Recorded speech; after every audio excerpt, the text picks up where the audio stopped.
Welcome to Katowice. A place more interesting than you think.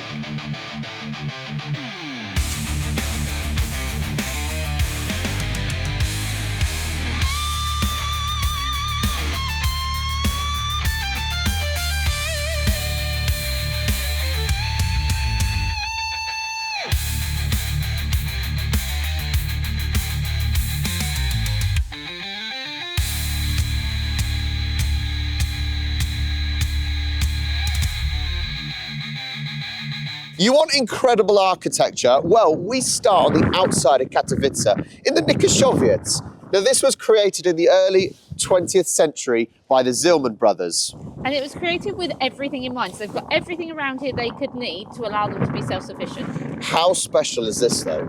We've just walked into here and the architecture is so unique and so incredible. Everything is so easily accessible. Right in the center where we are now, you've got the row of shops and restaurants here, so everyone knows exactly where to come. Now, these buildings are brilliant. All of the buildings have separate doorways that are unique because when the mines were properly in operation, when it was first built, Poland has that reputation of being quite dirty. So this would have been, because of the mines, quite, hard to see, especially at night time. So all of the entrances are unique, easy to find your way home. What a place this would be to live, especially now. Now that it's a bit cleaner, I would actually quite like to live here, I think. Miners' treasures lie beneath the ground, deeply hidden they slumber. On walls and pillars, the miners' faith. The more important your job in the mine, the closer to the centre of the workers' estate you lived, which meant you were closer to all the amenities. Eyebrow hidden they slumber. On walls and pillars, the miners' faith has carved a path to the treasures. We've come inside one of the courtyards, so all of the buildings, they're in sort of rectangle shapes. Inside, there are some fascinating things. So firstly, all of the windows have red painting on the outside. A couple of reasons. This was an easy colour that they could get from the mines, but also this is where they used to hang some of their washing out. And obviously you don't want the clothes on brick, and therefore on the smooth painted surface, they're going to stay clean and it's easy to wipe. Now in the middle, it's now mostly a playground here, but in the middle, this was so important because there would have been big pens here for all the animals that they needed. So for example, chickens, pigs. So this would have had a lot of life in the middle. And obviously there'll be the facilities such as places to bake. So this would be a very, very important location in the middle of these housing estates. Over the 20th century, Poland has been ruled by both the Soviets and the Germans. And it's really interesting to see the difference in the types of buildings. So a lot of the Soviet buildings are very much all the same. But in these German buildings, you can notice the details. So you've got the hammer and the pickaxe. Some of the windows are all different shapes and sizes. It's not a standardised, everything's the same, which is amazing to see. Extract coal every day, and up above is my home. In it my old lady waits, my little darling. Miner's lamp is burning, it's our sun in the mine. And what is one of the most important parts of this mining mini town? Well, of course, it is the trains that come in and out to collect the coal to take it around the country. Now, obviously, as you see now, it is not in use. It's overgrown and this is a shadow of its past. By a Silesian devil from Katowice, extract This is the modern, and this is what they used to do. This is the Balkan train that was commissioned to allow the miners to get to work easily. So this is the way they would commute every morning to the mine. My old lady waits, my little darling.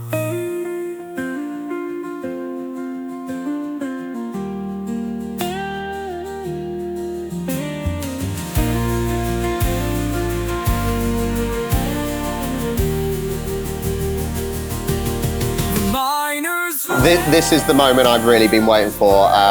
Pączki, these are fancy though, these are fancy. So we've got halva, which is that with the chocolate, mascarpone, cherry. Then we've got pistachio as well. There is no easy way to eat this nicely, so I'm just gonna chuck it in. Poland does the best donuts. Just, oh God, okay. No. It's just incredible. Like, I know I've got a messy face now. The donuts are so soft and so delicate, but so airy, and the halva here, it's like candy floss, but I said earthy, and then these are fancy. Okay, let's try the pistachio. Look at this. Like, I don't even know what to say. It's like heaven on a plate. I am defeated. I finished the halva one. It's too much, so I'm gonna take it away. I'll eat it later on today. There you go, in the box. I am stuffed. Next stop is Park Kościuszki after Tadeusz Kościuszko. Now, up here is the parachute tower. This is a replica. It was much, much higher, where the scouts, they would practice their parachuting. Now, during the Soviet era of education, when Poland was basically run by the Soviets, they were taught that this was the spot where the scouts would be protecting over Katowice, letting the soldiers and residents know if the Germans were coming. However, we're not sure if that's more urban legend, because now that the Soviets aren't around, there is no actual evidence that this was used for that. So, do you think the scouts were up there warning the residents and soldiers of Katowice of the Nazis coming?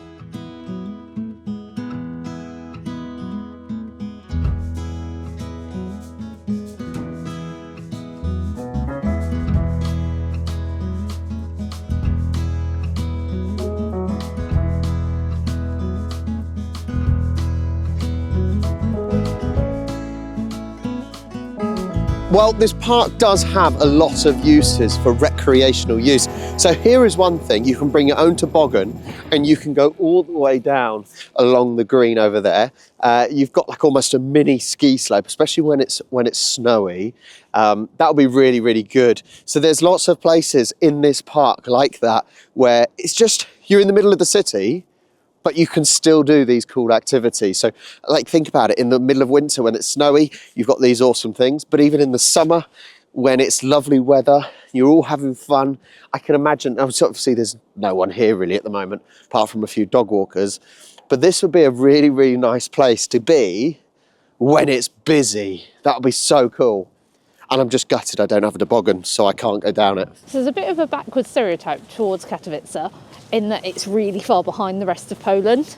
And the rest of Poland, so outside the Silesia area, they think that people here, so there's a lot of dark humour, that cars still run on coal because of all the coal mines, that only miners live here and dwarves, and everyone walks down the street with their pickaxe and their hammers, which is really interesting because actually it's not always like here. And we're actually exploring. This park is beautiful and huge, and just shows all the different things. It's nice to have actually in a city have this much open space. Apparently bigger than Central Park in New York as well, so that shows the space this area has. And in the heart of this park, there is a Russian cemetery. It's not huge, but the amazing thing is, it is pretty well maintained, which is sort of surprising because obviously it's not under Russian Soviet rule anymore. But look at it, it's neat, tidy, it's clean. There is also apparently a German one in the city as well, which you would have thought maybe the Soviets would have got rid of, because weren't the best of friends and things, were they? But yeah, it's surprising that actually there are still these places. But I suppose you've got to keep the history, learn from it. Maybe it's because there were living bodies here, rather than just a statue that could be blown up or whatnot. But it's quite poignant. It really is quite poignant to see these sort of places.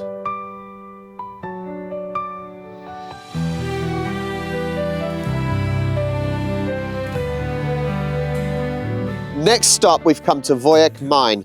Now, this is a moment in history that brought Polish people of Katowice together, because on the 16th of December 1981, near the start of the Solidarity movement, where the Poles were fed up of the Soviet rule and their laws that they were controlling the Poles with. Now, in this situation, the miners sat down in the mine, refused to work. They were actually in the mine, not outside, unlike places in Gdansk, because they didn't want the police to stop them.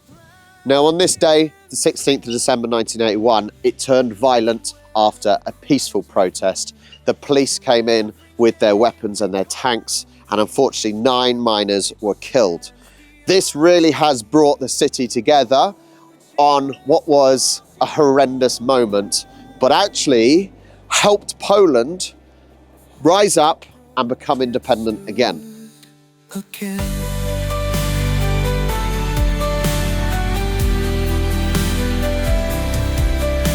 The sirens screamed, the silence broke. Through clouds of fear, the rifles spoke. A barricade of faith and dreams, for solidarity's righteous beams. 9 souls fell to the coal-stained earth. Their fight became a nation's worth. For justice called from graves so deep, a vow that Poland swore to keep. Blood on the blackened stone echoes where the cries were thrown. I've sent a message to the typewriter and the typewriter's replying to me. I just need to work out what it says because it's in Polish. In the days there was no internet or mobile networks, Solidarity workers used typewriters like this one. Thanks to these devices, unionists sent telegrams and exchanged information from all over the country. And then it says that the telegram is for me. So in 1980, Jaruzelski, who was basically a Polish Russian, created martial law on the Polish people, basically preventing them having their rights. They would control the airways with their propaganda, they would control the telephone lines, and they would lock up people opposing their regime. So the martial law actually created a wave of protests and strikes throughout the country. In this mine that we're representing here, actually the miners refused to go up for 14 days over the Christmas period, so they didn't spend time with their families. Now, the only way they could communicate was a telephone line that was direct to the top. When they did finally come out, they were singing the Polish national anthem and praying to Saint Barbara. On the 16th of December at 11 a.m, the military arrived to try and end the strike. They were met with the resistance of the local people and the families of the miners. They used tear gas and batons to try and get through them, but had to resort to tanks and firearms to get through, and eventually ended the strike with lots of brutality. Again.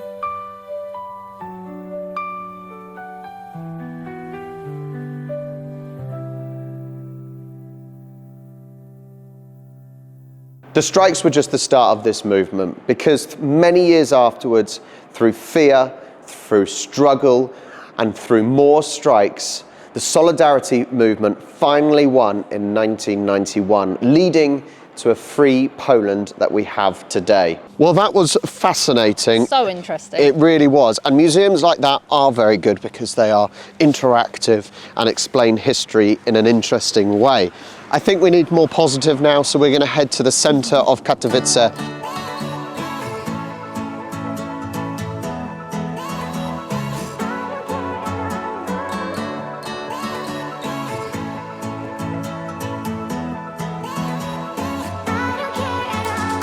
Well, what a great time for the snow to come down finally in Poland. Now, this used to be one of the main mines in Katowice, used to run all the way from the trees over there all the way to the skyscraper over in that direction. But now this is the hub of culture in the city. So you've got the museum where the mine shaft is, then you would have some sporting events that take place. Over this direction you have music concerts, and in a minute, where we'll finish the vlog, is the Spodek, which we'll tell you a bit more about soon.